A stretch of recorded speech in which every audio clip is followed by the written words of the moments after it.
Heaven Sent Boyfriend. This is Saida. I'm Chancellor. Welcome back, guys. Yeah. Welcome back. It's a 3-day weekend. Yeah, for her, and she's been looking forward to it, man. Again, like this is the week before summer, man. We're so excited about it. We're ready to kick it off, man. It's getting hot here. I'm getting black. She getting darker. Do y'all like to be out in the sun or what? I hope you do. Well, today we have a fragrance house that we haven't spoken about on our channel just yet, Nicolai Parfumeur, and we have Kiss Me Intense. Stay tuned. Stay tuned.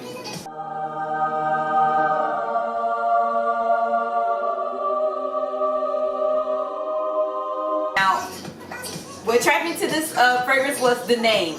I recall, I bought it like a year or two ago, during the pandemic, and I blind bought it because of the name. And I read the notes.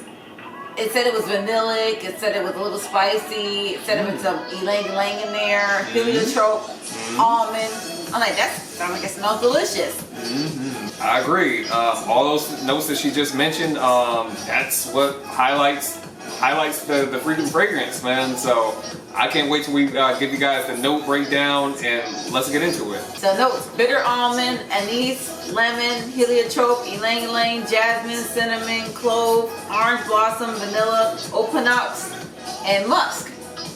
And I would say on initial spray with this one, with this fragrance I mostly get ylang-ylang, I won't say very sweet, a sweetened ylang-ylang, tropical flowers, some spiciness. The vanilla is very well blended. It's a very beautiful scent, very feminine, and it's like sweet but not gourmand, and it's floral without being heavy white floral or like a classic kind of maybe more dated florals like you may think of other fragrances or other notes of fragrances that can become dated, like maybe like tuberose, something like that can smell very classic. Don't get me wrong, I love tuberose, but this is like a modern floral sweet, and I would say this is like a tropical fragrance for me. I think this is great for summertime. Is it because of the ylang-ylang, or what makes it tropical to you?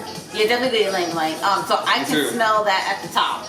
Yeah, it's like that banana-y kind of waxy, heavy floral. It almost smells humid. Now, how does it smell humid? It smells like it's full of water. It smells very lush. I agree. It's kind of got like a bubblegummy sort of factor to it. Like she said, it's sweet but not overly sweet. It's not doing a whole lot. But then what I like about it is, like, during a little bit of dry down, you get more of that almondy sort of sense to it or whatever. Like you said, it's not like overly sweet like a gourmand, but you get that brightness of the opening with the ylang-ylang and the heliotrope. That sets it off. But then you get some of the almond, and then like when it really dries down, you get more of the clove, the opanox, and the cinnamon, which kind of, I can see why some people would say it could be a fall scent too, like a fall, winter sort of comfort, inward sort of scent. But I'm just not getting that. I mainly see this as a spring, it's definitely summer sort of fragrance. I think it's kind of like a hidden gem. Like, not too many people talked about it. For me, definitely summer, and I would even stretch it into fall. But it just makes me feel very much like summertime. You're dressed up and you're in a dress, and you just smell really great and lush and gorgeous.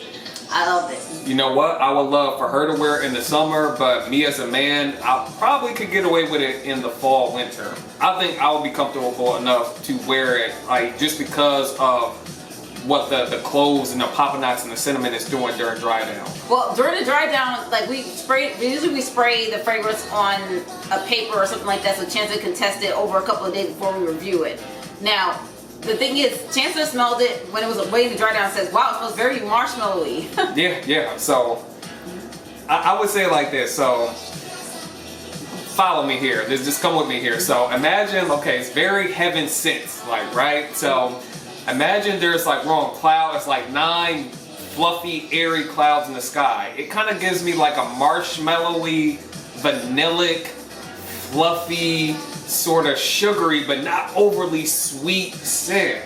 Like if we were like on a cloud, like on one specific huge cloud, and then you were able to smell it and then kind of taste it a little bit, that's kind of how I feel. Like, I don't know if you guys will follow me, man, but that's kind of like what I get from this. Really, it's heaven sent. What else can I say? Well, you said that a man could wear this, so it's funny. When I smell strictly feminine fragrance. When you smell, do you think a man could wear it? I'm not saying a man could wear it. I would be daring enough to try this on, specifically in the fall, maybe at nighttime.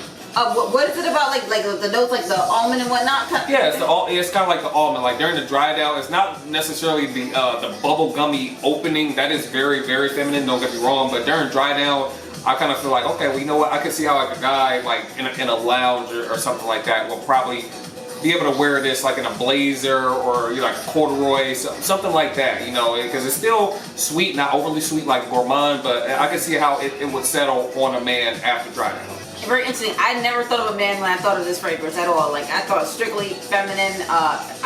All fragrances are unisex, whatever you like. But I mean, for me, I strictly think it's for women. I can't even picture it smelling it on a man. I would agree. This is a hidden gem that not many people are talking about that is perfect for a woman in the spring and summer seasons. But me, personally, I like it enough to where I'll be daring enough to try it in the fall. Maybe the winter, yeah, just because how the dry down sets. But that's just me as a man. It may not be for every man though. All right, then. I mean, well, have you tried any of the Nicolai Parfumeur Fragrance House perfumes? This is actually the only fragrance I own, Kiss Me Intense. I really, really enjoy this. I actually tried to blind buy a couple of other ones in the sense of I didn't actually buy it. I was trying to like read the notes, and none of the other fragrances really caught me with the notes like the way this one did, and it was successful. So, you know. So a successful blind buy. Like before we go, like how often would you say that your blind buys are successful? How often do they hit and stick for you? 70-80%. Okay, that's pretty high.